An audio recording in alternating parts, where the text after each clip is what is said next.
Sunday ಭೀಮ್ನ ಅಮಾವಾಸ್ಯೆ ಇದ್ದಿದ್ದರಿಂದ ಪಾದಪೂಜೆ ಮಾಡಿ ಗಂಡಂದು ಆಶೀರ್ವಾದ ತಗೊಂಡ್ರೆ ಗಂಡಂಗೆ ಆಯಸ್ಸು ಜಾಸ್ತಿ ಆಗುತ್ತೆ. ಹಾಗೆಯೇ ಗಂಡ ಹೆಂಡತಿ 100 ವರ್ಷ ಚೆನ್ನಾಗಿರ್ತಾರೆ ಅಂತ ಹೇಳ್ತಾರೆ.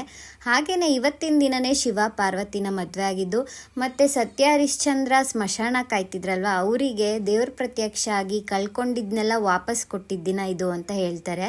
ಮದುವೆ ಆದಾಗಿಂದ ಪ್ರತಿ ವರ್ಷ ಈ ಪೂಜೆ ಮಾಡಿದ್ದೀನಿ. ಲಾಸ್ಟ್ ಇಯರ್ 1 ವರ್ಷ ಮಿಸ್ ಆಯಿತು, ಬಿಕಾಸ್ ಬಾಣಂತನಕ್ಕೆ ಅಂತ ಊರಿಗೆ ಹೋಗಿದ್ದೆ. ಹಾಗಾಗಿ ಕೆಲವೊಬ್ರು ಅನ್ಕೋಬೋದು ವಿಡಿಯೋ ಮಾಡೋಕ್ಕೋಸ್ಕರನೇ ಇದನ್ನೆಲ್ಲ ಮಾಡ್ತಾರೆ ಅಂತ ಅಂದ್ಬಿಟ್ಟು. ನಾನು ಮದುವೆ ಆದಾಗ ರೀಲ್ಸ್ ಎಲ್ಲ ಮಾಡ್ತಾನೆ ಇರಲಿಲ್ಲ. ಅವಾಗ ಯೂಟ್ಯೂಬ್ ಚಾನಲ್ ಕೂಡ ಇರಲಿಲ್ಲ. ಅವಾಗ ಒಂದು ಫೋಟೋನು ಕೂಡ ತಕ್ಕೊಳ್ದೇ ಈ ಪೂಜೆ ಎಲ್ಲನೂ ಮಾಡಿದ್ದೀನಿ.